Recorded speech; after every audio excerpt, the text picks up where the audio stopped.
from this deck, guys. Unfinished Symphony. Yung iba sa inyo, guys, kaya hindi kayo, nahihirapan kayo mag-let go, no? Kasi meron kayong energy na time to go dahil merong paulit-ulit na na-experience kayo or paulit-ulit na nangyayari sa inyo. It's because wala kayong closure with this Unfinished Symphony. So, kailangan nyo ng closure, guys. If this is about a relationship or kung ano.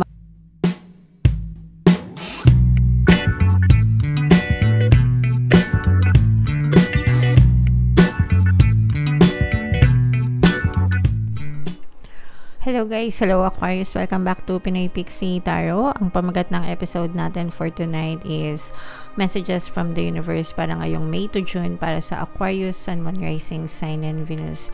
General reading lang mga kapixie, pwede mag-resonate, pwede hindi, combination ng positive and negative energy. Comment down below mga kapixie if naka-resonate kayo sa mga message, okay? So, first message for you, Aquarius, time to go. Guys, time to move on. Kailangan marunong kayong magbigay ng boundaries sa sarili nyo. Okay lang nang magmukmok, okay lang na masaktan, guys, especially kapag naka-experience tayo ng mga negative circumstances sa buhay natin, no? Pero wag tayo masyadong magtagal, mga kapiksi, kasi kapag nagtagal tayo sa ganong energy, mahihirapan tayong makabawi, mahihirapan tayong makamove on. Sabi ko nga guys, kailangan matuto kayo magbigay ng boundaries sa sarili nyo. So kapag enough na, dapat enough na, it's time to go, it's time to move on, para matulungan nyo rin yung sarili nyo, para hindi na rin kayo masyado maghirap mga kapiksi. So this time, Aquarius guys, kailangan marunong kayong magsabi na tama na, sobra na, time to go. Okay? Para sa inyo din yan, Aquarius. Another message for you, ayan, no, never ending story. Ibig sabihin nito guys, paulit-ulit, no? Paulit-ulit. Kaya nga sabi sa inyo, it's time to go. Nag-i-spiral na kayo sa mga kanegahan or dun sa mga, again, story, never ending. Ibig sabihin, walang katapusan, no? Paulit-ulit, paulit-ulit. Kaya lalo baka kasi kayo na yung nagpapahirap sa sarili nyo mga kapiksi, no? Kapag paulit-ulit yung iniisip, paulit-ulit yung binabalikan, hindi kayo makamove on, ganyan. So kayo na lang din yung gumagawa ng, sabihin natin, sarili nyong problema. Okay, so dapat, again guys, kailangan matuto kayo mag-let go, matuto kayong mag-move on para hindi nyo na ma-experience itong paulit-ulit na story na yan or paulit-ulit na paghihirap na yan sa buhay nyo. Okay? Kailangan magkaroon kayo ng disiplina mga kapiksi. Alright? Okay. Another message for you, Aquarius, exchanging gifts. Ito yung ano guys, no? Kumbaga yung sinasabi na no pain, no gain. Okay? No pain, no gain mga kapiksi. Kung gusto natin na maging successful, yun yung gain. Kung gusto natin na umasenso, umunlad, sumagana, or kung ano man yung gusto nating mangyari sa buhay natin, may exchange gift yan. Ibig sabihin, may kapalit yan mga kapiksi. Kailangan siya ng effort, ng time, ng dedikasyon, ng sakripisyo, no? Pero it's worth it mga kapiksi. Parang ano lang yan guys, pag nag-e-exercise ka, gusto mo magkaroon ng sexy body or healthy body, diba? Gusto mo magkaroon ng muscles, ganyan. Gusto mo magkaroon ng fit na katawan. So anong gagawin mo? Ang sakripisyo mo dyan is yung hours or ilang hours na pagwo-workout, diet, di ba? Yun yung sakripisyo mo mga kapiksi, enough sleep, etc. etc. So yun yung kapalit ng i-give up mo yung mga junk foods, di ba? I-give up mo yung mga sweets, etc. Yun yung kapalit. Pero may loss ka, syempre yun yung, kumbaga yun yung kapalit nung i-gain mo na magandang katawan, muscular na katawan, healthy body, diba? So, ganun guys sa buhay. So, ganyan talaga guys. So, kung gusto nyo talagang umunlad, umasenso, sumagana, no? Be prepared sa mga kailangan yung isakripisyo o ibayad mga kapiksi. Okay? Alright. Another message for you, Aquarius.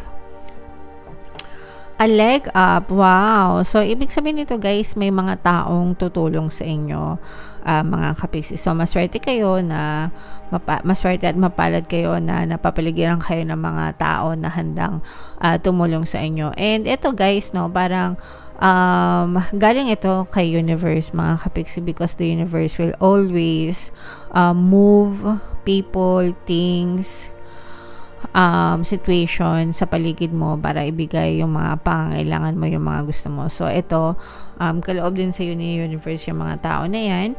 Minumove din yan ni universe para ipagkaloob sa'yo yung tulong na kailangan mo, kapiksi.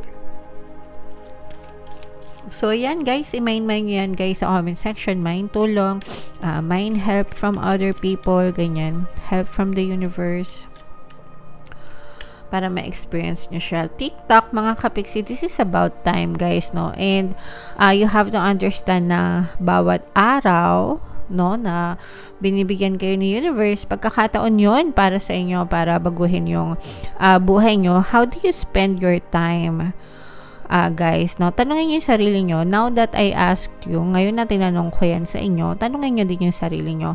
Paano nyo ini-invest yung bawat oras ng bawat araw ng buhay nyo?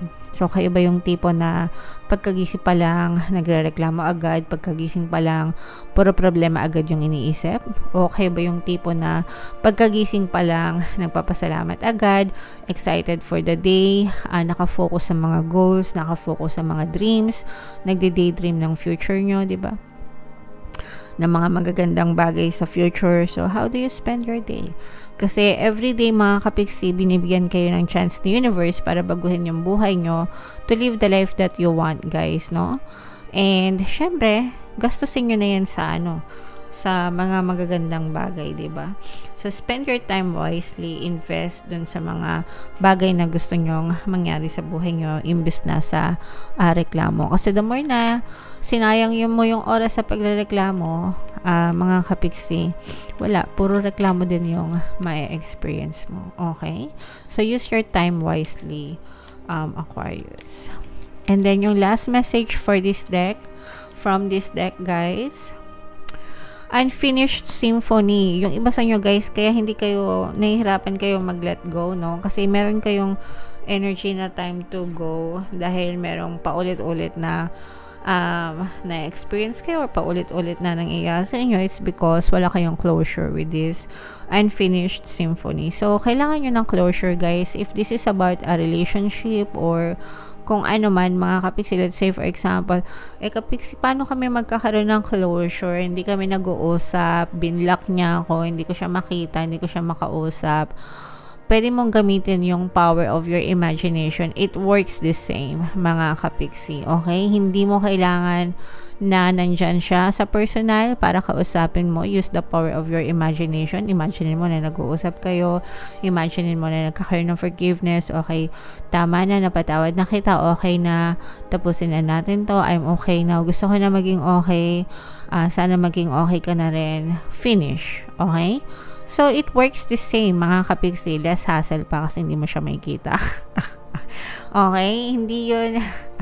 Diba? The effect is the same sa iyong subconscious mind, guys. Whether it's in physical reality or sa imagination mo, ang importante is bigyan mo ng closure yung sarili mo. Kailangan magkaroon ng acceptance and forgiveness para maka-move on kayo, no? Para hindi mo na ma-experience itong paulit-ulit na hinagpis ng iyong puso, Aquarius. Alright? Okay, so comment down below, Aquarius, if naka-resonate kayo dyan sa mga messages na yan. Buno tayo ng isa pa dito, guys, habang sinashuffle ko to. Panoorin nyo muna yung video natin regarding sa ating paano mag-manifest ng abundance video course. Kapiksi, sawa ka na ba sa mga struggles at hirap sa buhay mo?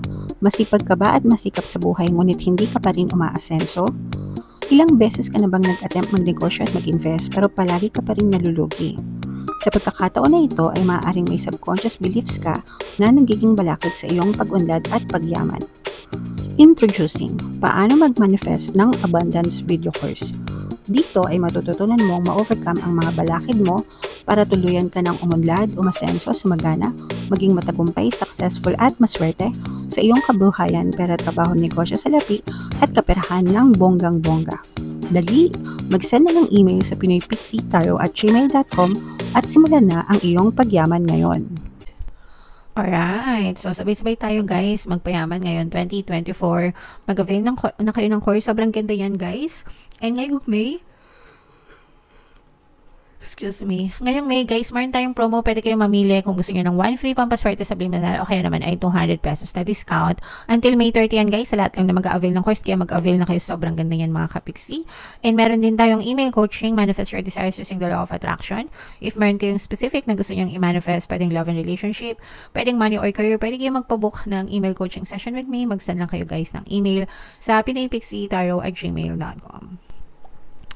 So, ito yung additional message, guys. When I accept the love of the universe as my primary teacher, I will always be guided back to the light. So, in layman's term, mga kapiksi, kapag tinanggap nyo sa puso nyo yung pagmamahal, yung pagiging compassionate, mga kapiksi, yung love and light na tinatawag, you will always be guided back to the light. Ibig sabihin, magaan, no? Magaan yung buhay nyo as compared dun sa kung ang pakiramdam nyo ay puro negative, negative na emotions like galit, anger, hatred, resentment, grudges, toxicities, complaint, mga masasalimuot, no?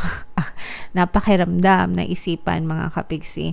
Kailangan i-let go nyo yun kasi yun yung nagbablock sa inyo, guys, no? Puro kadiliman yun, mga kapiksi.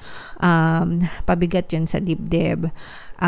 Whereas, kapag ikaw ay mapagpatawad, mabait, maunawain, mapagpasensya, ganyan-ganyan, magaan naman yun sa pakiramdam. So, kagaya nga nung sinabi ko sa inyo guys, no, with this unfinished symphony na energy, kailangan dito magkaroon ng acceptance, no? Hindi mo kailangan na makausap yung tao ng personal para mag-forgive ka, no?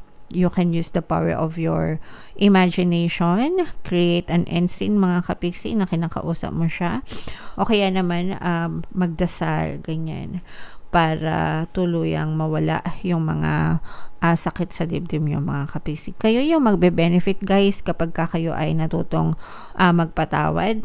Kapag hindi kayo masyadong patola sa mga negativity sa paligid nyo. Yung iba guys, parang generic, no? Let's say, for example, nasa social media ka. Sa panahon ngayon, marami ng tao sa social media, mga kapiksi.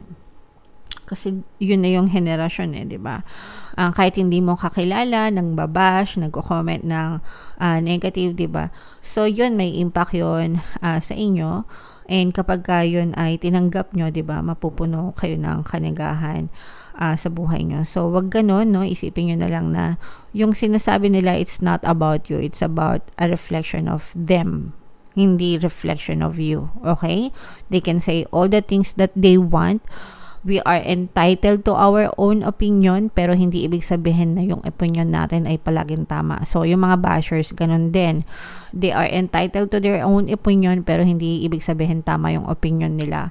So, don't let it hurt you. Kung hindi naman kayo ganun. So, in short, wag kayo magpatola sa mga nega para hindi kayo manega. Okay? Always be guided back to the light, mga kapiksi. Alright? So, comment down below, Aquarius, if feeling nyo naka-resonate kayo dyan. Ito yung ating mga pampaswerte subliminal, guys. Pakinggan nyo para maging maswerte kayo. And ito naman yung ating success stories ng paano mag-manifest ng abundance video course. Click here to subscribe, guys, and click here to join our membership program. Thank you for liking, sharing, and subscribing. And see you again next time. I love you all, guys. Have a nice day. Bye-bye.